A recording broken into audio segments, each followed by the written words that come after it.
Hey guys, what's going on? I hope you're all doing well. Welcome back to the 4th episode of RCO Retro Client Overview. If you've not already seen the earlier episodes, this is a series on old and discontinued clients, some of which were popular clients that were used by a lot of players, while others are lesser known private clients that never made it into the public eye. Today's episode is going to be focused on the Flare client for Minecraft 1.9. Flare was actually a paid for and public client with over 2,500 users, so the client was clearly very popular at the time. This client has some really unique and standout features and a very interesting history behind it, but before we get to that, I want to take a second to shout out the legends that support my work. These videos take a lot of time to make and would not be possible without the support from everyone on screen now. If you enjoy my content, consider joining them, it really does help. Thanks guys, let's get into the video. This video started with a DM from a user known as Ada. In this message, she said that she had seen one of my videos on old clients and asked if I was interested in even older clients. Of course I said yes, and after a short conversation, a group DM was created with Ada, Guildfish and myself. The old client in question was named Flare, and Guildfish was one of the main client devs behind this old client. They then kindly fixed up an old version of the Flare client. Once they got it running, they built it into a jar file and sent it my way. Guildfish then kindly provided me with a bunch of old client links, media and history, and even some old plugins to use on a test server so that I could test out some of the more interesting and impressive client features. I then set up the test server and experimented with the client before later hopping in a call with both Ada and Guildfish. I will use some of the clips from this call later in the video, but before we get to that, let's take a look at what the client had to offer. Flare is based on MCP, so installing the mod requires you to replace the Minecraft jar file with the Flare client jar file. I was told that back in the day when Flare was being sold, double-clicking the jar file would install the client automatically and create a Flare profile in the Minecraft launcher that users could then use to run Flare. But this no longer works due to a lot of changes in the Minecraft launcher. Loading up the client for the first time, I was immediately greeted with a custom and pretty fancy menu screen. This is not something I've seen in any of the other old clients, so seeing it in Flare is actually pretty cool. The test server I set up was running on paper, but going through old builds of paper, there is no release for Minecraft 1.9, only for Minecraft 1.9.4. Luckily, Flare offers a version selector, and switching it to 1.9.4 allows us to connect to the server. So let's start with a few simple modules. Step. So as I'm sure most of you already know, this module lets you move up blocks without needing to jump. The module works perfectly even with the no cheat plus anti-cheat enabled, which is pretty cool. Speed. This module allows you to travel a little faster than normal. The module isn't exactly the fastest speed hack to ever have been made, but it again works on NCP and allows you to travel faster than normal. Fly. Unfortunately, I was not able to get this module working myself. This could be due to a few reasons. As I mentioned earlier, I am on 1.9.4, not 1.9, and it is possible that this was causing some sort of issue. There could also be differences in the paper server jar file I am using, as opposed to the old spigot-based server jar files that were used back in the day. Regardless, in the call we had, Guildfish showcased this module working perfectly on its own test server with NCP enabled. Jesus. This module lets you walk on water and or lava. It works surprisingly well, and it handles falling from a high place without giving you fall damage or lagging you out. You can also jump on the liquid, and this again all works with NCP enabled. Smuggler. This module was made for servers using the Multiverse plugin. For anyone not familiar with this plugin, it allows a server dev to set up multiple worlds within a single server, and then users can easily teleport between these worlds without having to connect to a different server. The Smuggler module lets you transfer items between these different worlds, which should not be possible as a regular player. To test this, I set up a creative build world and a survival world. I can then travel to the creative world and collect a few items. If I enable Smuggler and go back to the survival world, the items are transported with me. I now have access to bedrock and other illegal items, and it was as easy as enabling a single module. And keep in mind I de-opt myself for these tests. V-clip. I forget, can you have passengers in 1.9? When was that added? I do not remember. Let's see. Oh yeah. Apparently you can. Okay, so let's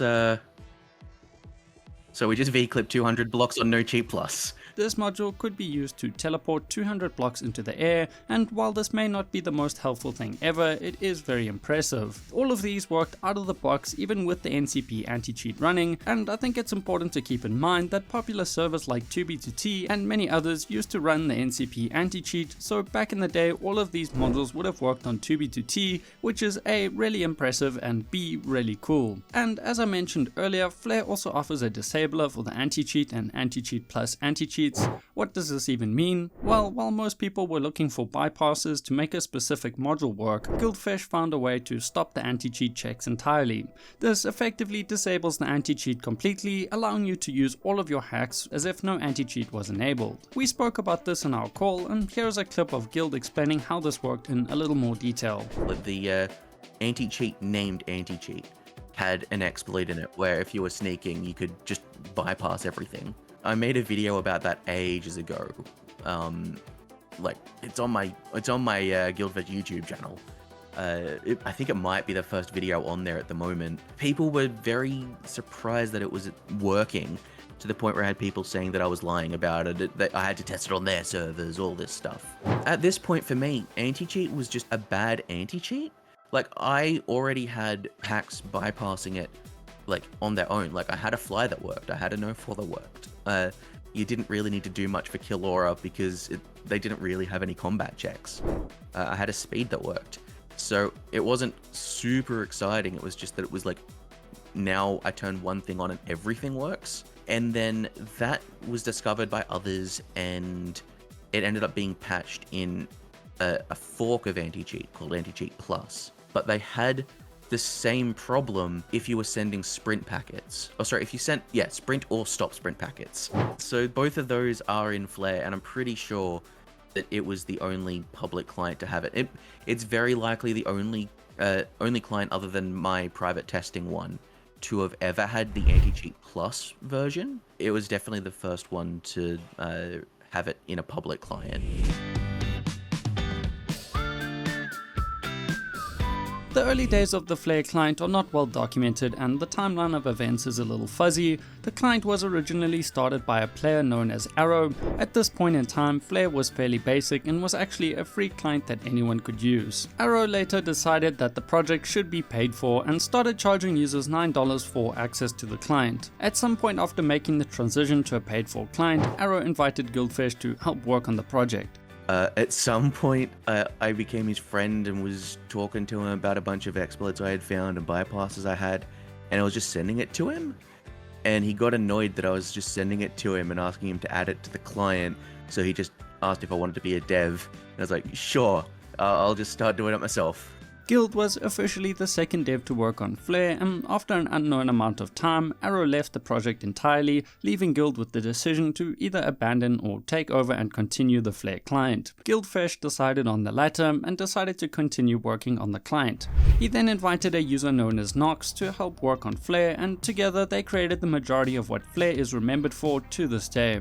Guild and Nox were not the only devs to work on Flare. It was a bit of a running joke because we had so many people contribute a little bit, or like they wanted to work on it for a version and then quit. So there was Arrow, then me, I don't remember the exact order, but then we had Nox, we had Nerd, we had Nexus at some point started helping because the event system in it is made by him.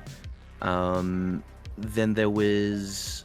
I don't remember how you meant to pronounce her name. It was like Godshawk or Godshawk or something.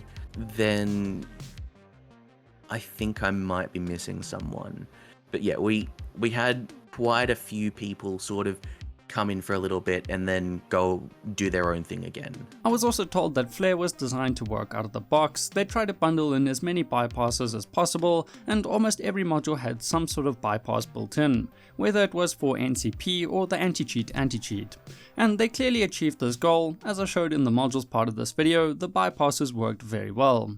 At some point in the client's development, the client was cracked and released for free. Guild told me that these client cracks actually exposed the client to a wider audience and grew Flare's already good reputation as a client that was customizable, performed well, had working bypasses, and offered modules that had never been seen before. as a kid, it wasn't super fun seeing everyone using the free version of your client. But I mean, at the end of the day, I'm pretty sure it generated more sales than if it was never cracked, because it more or less ended up being like almost like a trial, and then you'd hear, oh, the new version of Flare has this, oh, maybe I need to go get it. The cracks, I think, at the end of the day, probably actually helped us rather than hurt us all that much, but it's hard to know like exact numbers and how much we could have made without them and all that. Guild had previously told me that Flare grew to a user base of around 2,500 people, so I asked him if these were all paying accounts or if that was a rough estimate on the client's entire user base, and here is his answer. That is just people that had actual Flare accounts. I don't know the exact number that paid. I have a feeling there were about 100-ish accounts that were either given out to friends or given out as favors or whatever, or like vouch copies or whatever. But that 2,500 is like just like actual Flare accounts. On top of everything already mentioned, Flare also offered first of their kind modules, for example Blink. This now well known module was actually first created by Guildfish. Here is a clip of Guild showcasing the Blink module in an old Flare client review from almost 10 years ago. We also have the Blink hack, which is one of my favorite hacks, of course. You can do short distance teleports. Yeah, that's nice. In PvP, you just activate it, people are running to you, and then you're behind them. It's so nice. Yeah, we even have pulse mode, where if I enable that, I can walk around and it will handle the blink for me automatically. Okay. So if I was to turn that down to maybe a smaller delay, it'll look like I'm lagging. Yeah, it does. Blink was not the only module that was unique to the Flare client. Flare offered a new and improved version of anti-hunger. Other clients at the time just cancelled sprint packets to slow down hunger, but Flare found a way to eliminate hunger completely as long as the player did not jump or take damage. Flare also offered a drastically improved version of Jesus. At the time, this module existed in other clients, but in these other clients, when walking on lava, the user would take damage as if they were swimming in the lava. With Flare, the user only took damage from being set on fire. The Jesus offered by Flare was also less laggy, and other clients attempting to jump would result in a pullback, but with Flare in most cases jumping would work just fine. In the last RCO episode covering the Glow client, I talked about how Glowski found and named the Bow Bomb module. Well, it turns out that this was actually something Guild found and experimented with at a time before the Glow client even existed, but this was not well documented and did not become as well known. So I would glide from the very top no fall area and like fumble my way into the PvP area and then hit myself with a fishing rod, and then I could just fly up and down in the entire server. Now I always made sure to do it while no one was looking, so no one, like literally no one saw what I was doing. Eventually someone caught on to what I was doing and others managed to replicate it, and it ended up becoming like its own exploit later on, like a dash damage became a thing.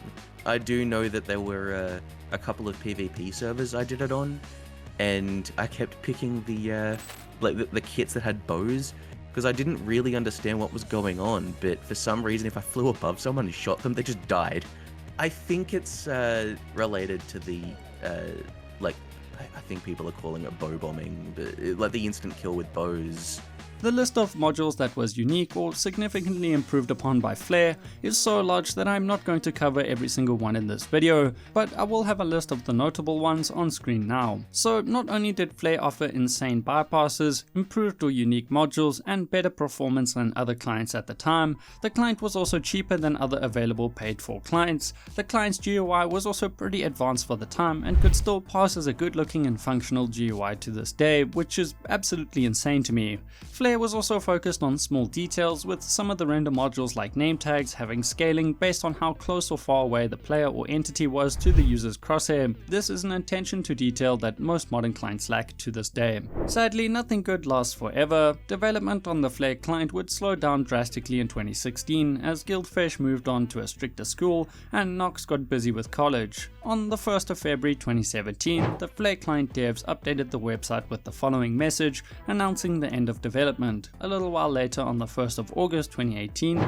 the Flare client devs again updated the website with the following message, with links to unfinished releases and to the client's source code. And this officially marks the end of the Flare client. After this, no further updates or releases were ever published. Well, I guess right up until Adder and Guildfish fixed up an old client build for this video. In conclusion, Flare was a client ahead of its time. Flare offered insane bypasses for NCP and the anti-cheat. The client offered never seen before modules and exploits, some of which have had drastic effects on Minecraft hacking gameplay to this day.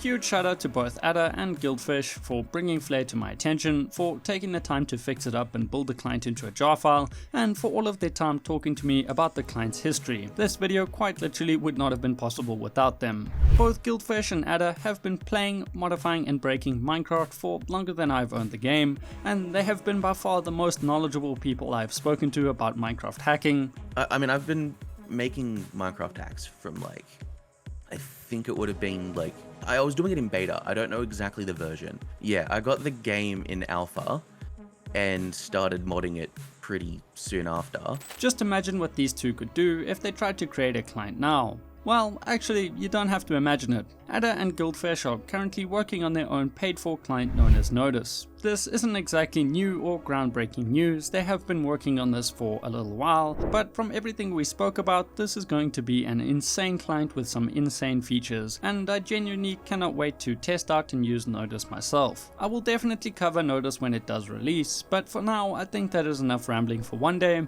If you enjoyed this video, please consider leaving a like and consider subscribing if you haven't already, and as always, thanks for watching. I have been your boy KiLAB, peace in the Middle East.